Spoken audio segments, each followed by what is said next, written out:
I think I made it pretty clear that I like talking about relationships. It's one of the topics that I most enjoy working on with my clients and talking with my friends. And who doesn't like to talk about relationships? I just see this such a wonderful tool of self-exploration and self-growth and understanding ourselves, because there are so many parts of ourselves that just come to the surface in the relationships.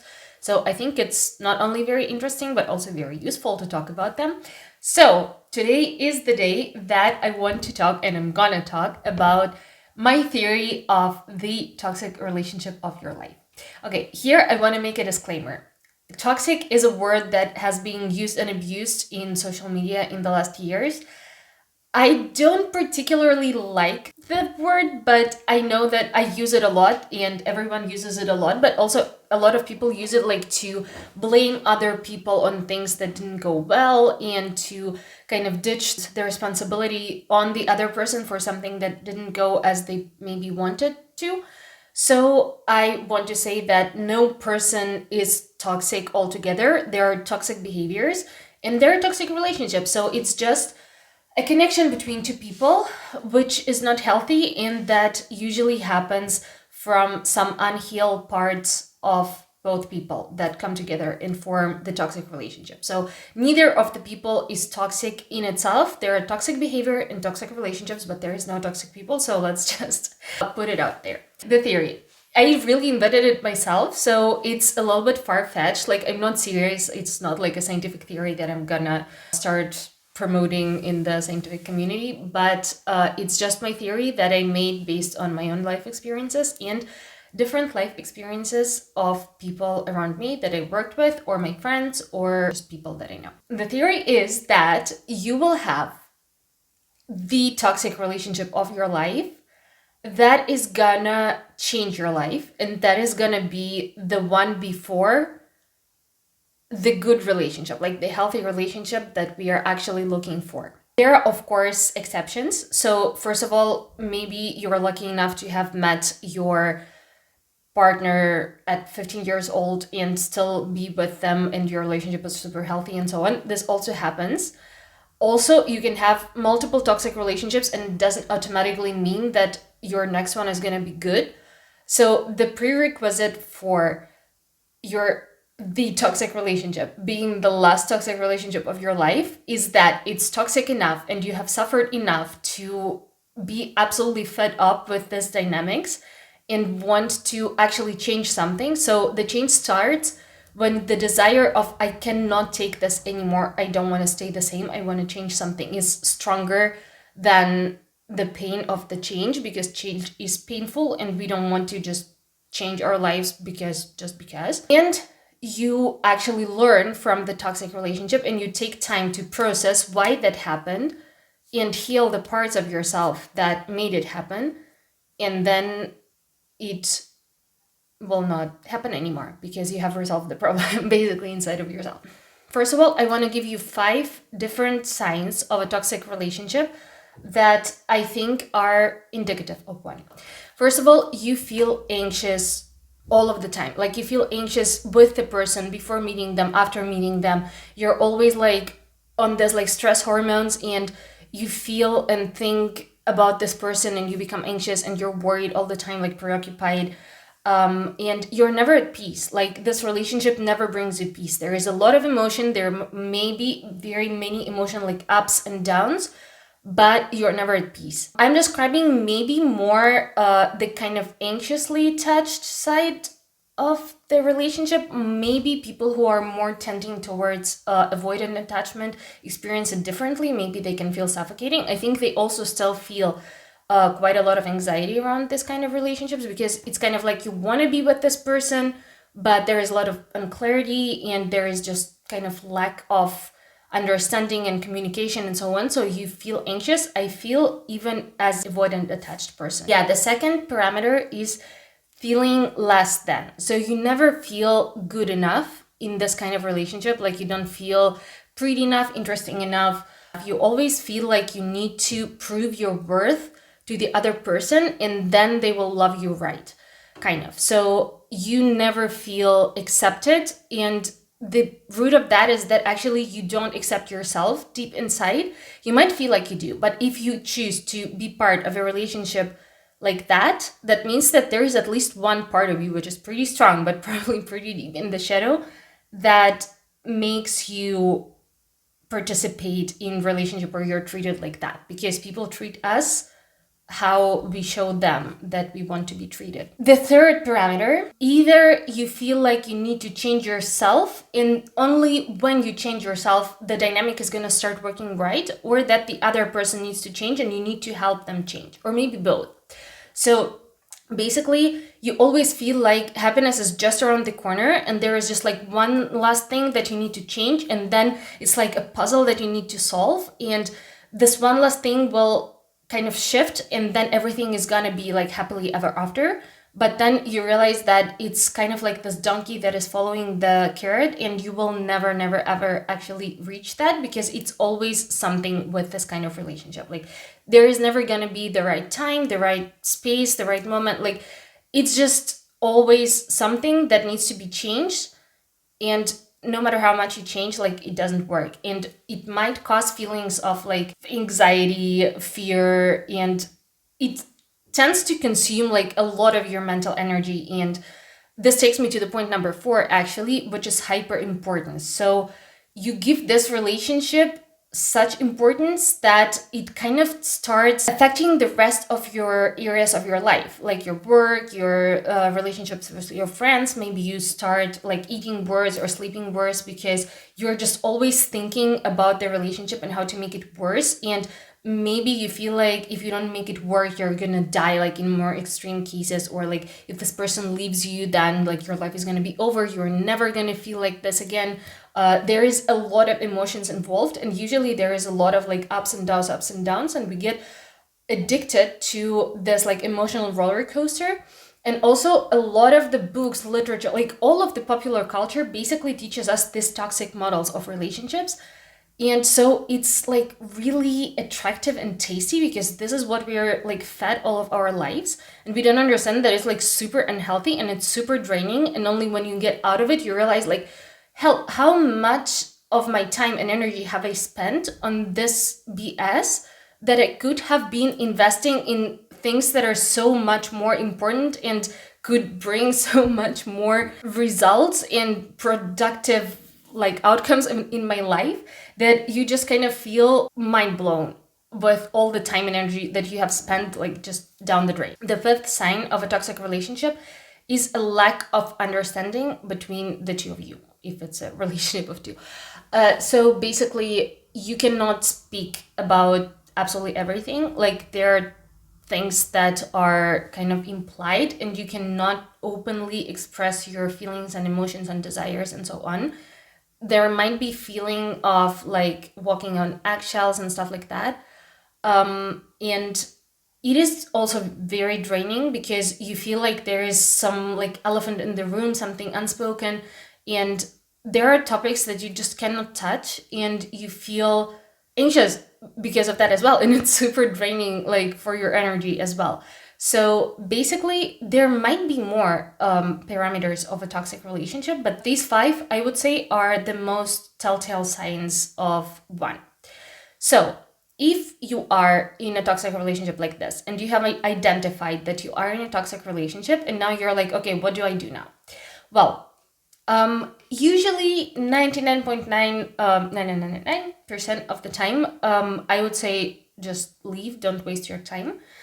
Because it's very rare that this changes, because two people need to want to work on the relationship for it to change. And most likely, if you are the person that is like preoccupied and trying to make it work and it doesn't work, then there is like a very high chance that the other person doesn't want to change. I will give you some steps on how to make a transition from the unhealthy relationship to a healthy relationship. And of course, the first step would be to be honest with the other person and have the conversation. It is usually very difficult because, as I said, in a toxic relationship, there is a strong lack of communication. So usually the first time that you dare to like speak openly about your relationship with the other person, there might be like a conversation where you're like, I'm worried about our relationship, and the other person is like, we don't have any relationship. Or when you just start expressing your needs more openly and so on, you just understand that the other person is absolutely not receptive, they're not open to any compromise, and they just don't want to collaborate, like that. So you need to have the conversation, and most likely after the conversation, you will realize that it's never going to be like you want it to be. So now you need to leave. It is going to be difficult, and probably a lot of your like childhood trauma and negative beliefs and so on will come up. So you need at this stage of life some help. Like if you can afford a specialist, like a therapist, whatever, I recommend that always. If you cannot afford that, or for some other reason, like you don't want to go or cannot go, you need someone who would support you, like family, friends, whatever. You need to live the grief stage, and you need to feel through it, because unless you do it, like it will get stuck in your system and you will keep repeating the cycle. So you need to feel all the grief. You need to get to the point where you're like, I never want to repeat this because this is BS, and I want healthy relationships in my life. I never want to feel like this anymore. And you need to get like to the very bottom of this pit. You need to identify and heal the parts of yourself that brought you into the relationship altogether. So basically, these toxic relationships are the parts of ourselves that are not healed yet, and they create these relationships basically because this is what brings our attention to the problem that is inside of us. And we think that if we fix the relationship, then the problem will be fixed, but it's the other way around. Like when we fix the part of us that is not healthy, we'll start choosing relationships that are good for us and not the other way around. So you need to identify and heal the parts that cause these relationships in your life. And you need to look at your childhood. You need to look at the patterns that you learned from your caregivers or parents when you were growing up. It's a lot of deep work. I also recommend, of course, therapy, mentorship, coaching, healing, whatever. It pays off, like, trust me. So then there is one thing that people tend to look over, and it's that there was something really attractive and tasty for you in that toxic relationship. And it might be something really subtle, or it might be something really in your face, like, I don't know, great sex or something like that. And you need to know like what exactly it was that attracted you to this relationship, and to realize that you were trying to cover some need of yours that you thought can only be covered in that way, and you need to learn to give that to yourself. So if it's a need to feel like seen, validated, and understood, you need to learn to do it yourself. If it's the need to feel like special or desire the roller coaster of emotions or so on, like you need to learn to give yourself that, because otherwise, like if you're hungry, you're gonna just eat whatever. So you need to not be hungry in order to be able to be picky and choose things that are really good for you. The next step is to define what you want to feel like in your next relationship. So a lot of the times we have this idea of that a person that we would be happy in a relationship with needs to be a certain way, like they need to have certain appearance and so on.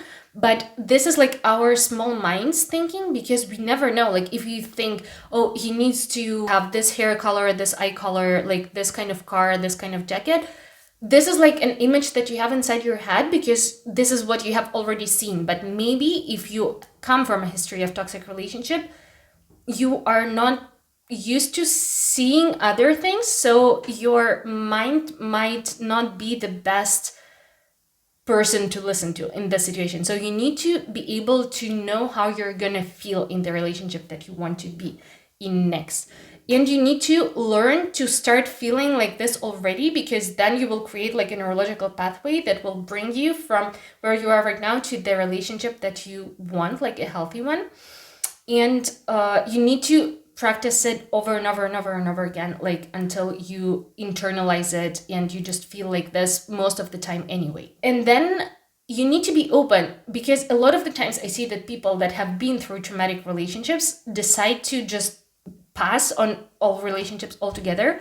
And it's understandable, but you're missing on a lot of really beautiful things. Of course, human interaction always has a risk of going not so well, but you need to know that you're going to be fine. And if you learn to already feel the way that you want to feel when you are in a relationship that you want to be in, it's not going to be difficult. Like, you're already are going to feel happy and full and whole and whatever, like whatever you want to feel. If you learn to feel it by yourself, you're going to be able to recognize it in another person as well. One thing that I want to say is that all of the people that I know that have met the like healthy relationship, I don't want to say the love of your life because I don't believe in that, but like the healthy relationship that is long lasting and that grows together with them and so on and so forth, they met these people when they have accepted the possibility of never meeting a person like that. So like,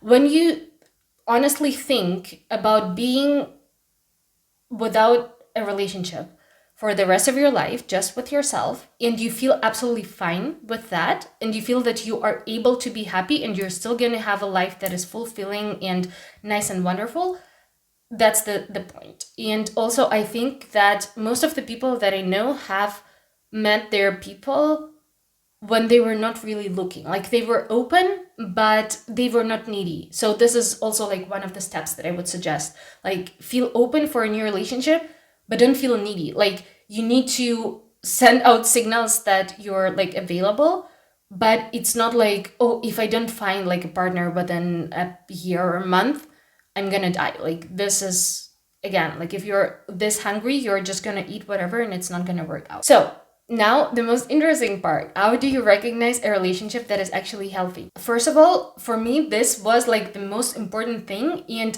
I didn't understand it until like very late in my life. It's like, you feel peace around the person. It is so damn weird. Like, if you're coming from a history of like emotional turbulence, I have heard people compare it to like being with this person equals doing 1 hour of yoga, or like I feel with this person as if I have meditated like 2 hours before that, or I just feel at peace, I sleep better, I feel like I can relax and be myself. And I would say that like 1A of this is you feel accepted. So you don't feel like you have to pretend to be someone. You don't have to pretend to be better than you are. You just feel that you are accepted and that you're fine and everything is fine. Like, you don't feel like you need to be the best at absolutely everything. You don't need to feel that you need to earn their affection. You're just yourself and you're accepted, and it's like the best feeling in the world. Then number 2, I would say, is honesty.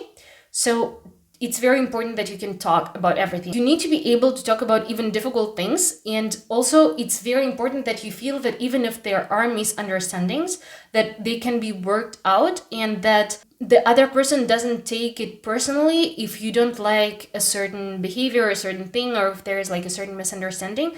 It's very important that the two people are mature enough to know that like there is a person, and then there is the behavior, and then there is like the other person and their emotions, and these are 3 very separated things. And basically that, yeah, nothing is personal. Like, the way that I feel is not a direct result of someone else's behavior. It's like my emotional system processing that, and it has to do more with like my emotional background than with them.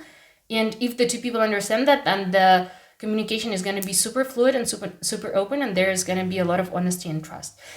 Taking me to the 3rd point, which is trust. So I think that it also is like one of the most important parameters in a healthy relationship. Like, if you know that you can trust the other person, whatever your definition of trust is like one of the most important things in a relationship. The 4th parameter is the interdependence. And then, okay, so there is a codependent relationship where you feel like if the other person leaves you, you're gonna die, and it's not healthy. Then there is like a very independent kind of relationship where the 2 people, like, it's not even a relationship. It's like, I'm there, you're there, but like I'm gonna do everything on my own, and I'm not gonna depend on you on like anything. And that's also not very healthy, because it's normal to delegate some of your emotional needs to the other person when you are in a relationship, but not all of them. And also, like, it depends on the time, because sometimes your partner is not going to be able to like respond to your emotional needs and vice versa. But it's totally fine, like if you have had like a crappy day at work and you come back home and your partner gives you some emotional support, like that's totally fine, and it's healthy, and it has to be like that in order for a relationship to actually properly function. So interdependence, which is not codependence, neither is like super independent. So there is like some emotional support there, but each and every one of the participants of the relationship is a grown up, like emotionally mature person that can take care of themselves, but they enjoy helping each other out. And I think the last but not least is having similar values. So it's very important for the relationship to be long lasting. So if there is like attraction, interests, and all of these other things that I have mentioned, it's very good. But if people have like really different values, it's not gonna last that long, because you're gonna want like really different things from life. Or if you don't agree on like really deep grounded beliefs or your values, it is gonna be difficult, in my opinion. So yeah, that was my list of a healthy relationship and how to recognize it. Tell me in the comments if you recognize yourself in some of this, if you are in a relationship right now, if the relationship that you're in is a healthy one or not. What's your experience with toxic relationships? Tell me anything that you want. And if you have stayed until here, then thank you very much for watching. I will see you in the next video. Have a nice day. Love you. Bye.